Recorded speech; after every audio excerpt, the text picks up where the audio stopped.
இன்றே டவுன்லோட் செய்து உங்கள் ஃபேவரட் ஷோக்களை என்ஜாய் பண்ணுங்க. இன்னையோட இவன் ஜாமீன் முடியுதுங்க ஐயா. அப்புறம் இவன் வெளியே இருந்தா இவங்க வைஃபுக்கு ஆபத்து வரும்னு பயப்படுறாரு. அதனால இன்னைக்கு ரிமாண்ட் பண்ணிட்டா அடுத்த கட்ட விசாரணையை ஆரம்பிச்சிடலாங்க ஐயா. என்ன வக்கீல் சார், நீங்க என்ன சொல்றீங்க? யுவர் ஆனர், என்னோட கட்சிக்காரர் மேல வீண் பழி போடுறாங்க. பஞ்சாயத்துல கூட மிரட்டி தான் சைன் வாங்கியிருக்காங்க. அவர் மேல தப்பில்லைன்னு நிரூபிக்க எனக்கு கொஞ்சம் அவகாசம் கொடுங்க யுவர் ஆனர். இப்ப அவருக்கு ஜாமீன் கொடுங்க. ஜாமீன் எப்படி கொடுக்க முடியும்? எவிடன்ஸ் எல்லாம் கரெக்டா வச்சிருக்காங்களே. ஆல்ரெடி இந்த பையன் செத்து போனதா ஏமாத்தின கேஸ் இந்த பையன் பேர்ல இருக்குல்ல. ஆமா யுவர் ஆனர். வெளியில வந்த கொஞ்ச நாள்ல எப்படி பண்ணிருக்கான். இவரை வெளியே விட்டா இவரோட ஒய்ஃபுக்கு பாதுகாப்பு கிடையாது. அதனால ஜாமீன்லாம் கொடுக்க முடியாது.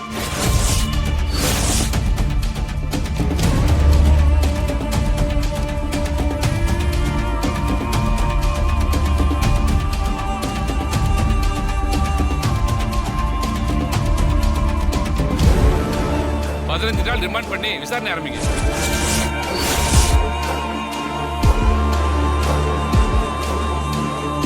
ஓகேங்க. ரொம்ப நன்றி சார். சொல்லு மேடம். ஒரு சின்ன தப்பு நடந்து போயிடுச்சு மேடம். அந்த பொண்ணு தப்பிச்சிட்டா மேடம். என்னடா சொல்ற? ஆமா மேடம், நாங்க கொஞ்சம் அசந்த நேரத்துல அந்த பொண்ணு தப்பிச்சிட்டா மேடம். முட்டாள், இத சொல்ல உனக்கு அசிங்கமா இல்ல? வந்து உன்னை கவனிச்சுக்க.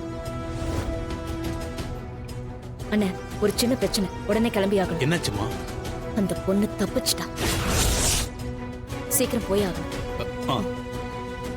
டேய், நீ தைரியமா இரு. கொஞ்ச நாளா நான் உன்னை வெளியே எடுத்துருவேன். உள்ள நம்ம ஆளுங்க உன்னை பார்த்துப்பாங்க. அப்பா, என்னை பத்தி கவலைப்படாதீங்க. நான் சொன்னதை ஞாபகம் வச்சுக்கோங்க. சரிப்பா, நாங்க கிளம்புறோம். மருமகளே, உன் பிளான் சூப்பர். நான் கூட பயந்துகிட்டே இருந்தேன். ஆனா எல்லாரையும் ஒவ்வொரு பக்கமா போக விட்டு பக்காவா முடிச்சிட்டியே. ஆமா, என்னோட ஆக்டிங் எப்படி? சூப்பர் மாமா. ஹலோ, நானும் பாட்டியை நைஸா பேசி வெளியே கூட்டிட்டு போயிட்டேன்ல. ஓகேப்பா, நீயும் சூப்பரா பண்ணிட்ட. இதுக்கே பாதி ஹார்ட் வெளியில வந்துருச்சு. ஆனா எப்படியோ 2 பூஜை முடிச்சிட்டோம். இது வரைக்கும் பண்ணதெல்லாம் ஒரு விஷயமே இல்ல. ஆனா அடுத்து பண்ண போற பூஜையில தான் பெரிய ரிஸ்கே இருக்கு. ஏமா, இதே மாதிரி அந்த 3 பொண்ணுகளையும் முன்னாடி விட்டு தனாவை கடைசியை வச்சு நம்ம பூஜை பண்ணிட வேண்டியதானே? இல்ல மாமா, இந்த தடவை அதை பண்ண முடியாது. ஜோசியர் பெரியம்மா கிட்ட என்ன சொன்னாரு தெரியுமா? என்ன?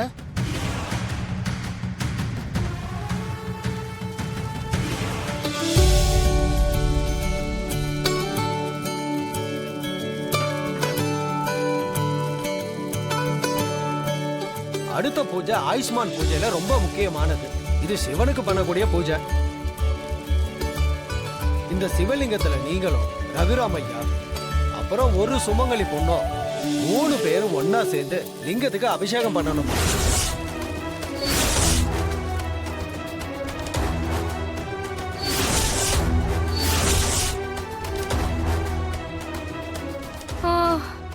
அப்ப முடிஞ்சதாக்காத.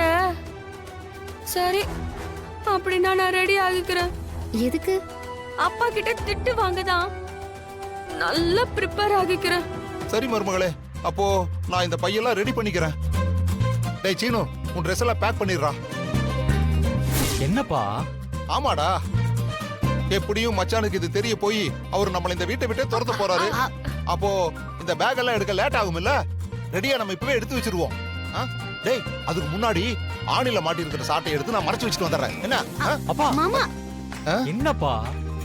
டேய், பின்ன என்னடா, இது வரைக்கும் 3 பொண்ணுங்களை வச்சு அப்படியே முன்ன பின்ன அனுப்பி சமாளிச்சிட்டோம். ஆனா இப்போ மச்சான், தங்கச்சி, ஒரு சுமங்கலி பொண்ணு, அதாவது தனா, 3 பேரும் சேர்ந்து அபிஷேகம் பண்ணலான்றீங்க.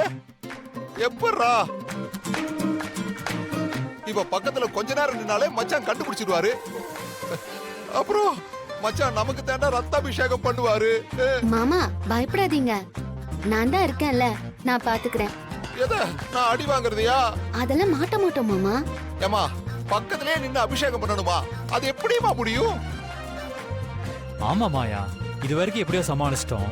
இதை எப்படி பண்ண முடியும்? அதுவும் எல்லாரும் சுத்தி இருப்பாங்க. கண்டிப்பா இது ரொம்ப கஷ்டமாயா. இவ்வளவு தூரம் பண்ணதெல்லாம் அப்புறம் வேஸ்ட் ஆயிடும் போலயே. இப்ப எதுக்கு எல்லாரும் பயப்படுறீங்க? மத்த 2 பூஜைக்கும் நான் பிளான் பண்ணேன். அப்ப இதுக்கு பண்ண மாட்டேனா?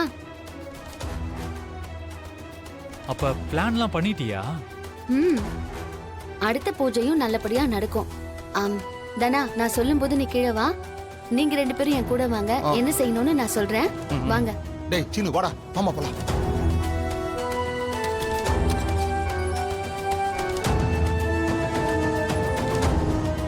மேடம் தேடி பிடிச்சு கூட்டிட்டு வந்துட்டேன் மேடம். தடி மாடுங்களா? ஒரு சின்ன பொண்ணை பாத்துக்க தெரியல, அவளை தப்பிச்சு ஓட விட்டுருக்கீங்க.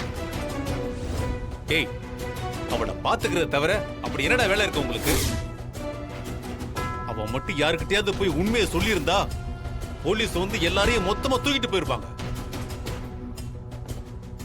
என் வேலை முடியற வரைக்கும் இந்த பொண்ணு இங்க இருந்து எங்கேயும் போக கூடாது. திரும்ப இந்த மாதிரி ஏதாவது ஆச்சு, உங்க மொத்த பேரையும் கொன்னுடுவேன்.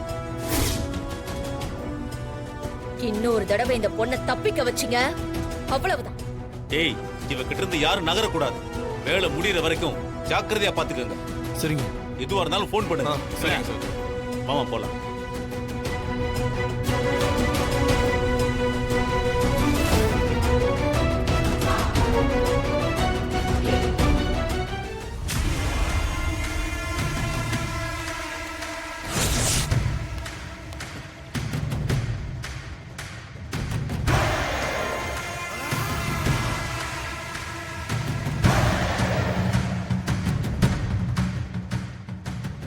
என்ன இடம் அது? எதுக்கு இங்க வந்துட்டு போறாங்க?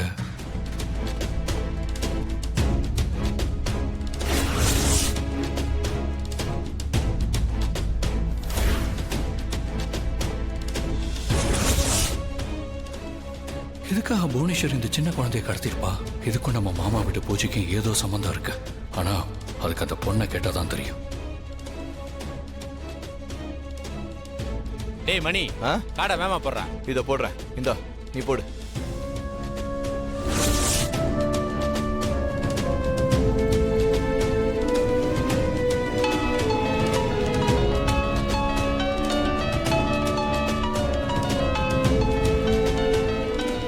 அண்ணி, அவ வெளிய போறா பாருங்க. போன்ல யார்கிட்டயும் பேச போறான்னு நினைக்கிறேன்.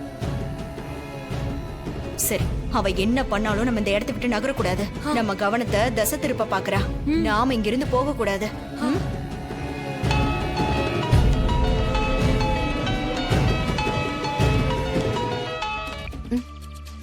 சொல்லு கதிர்.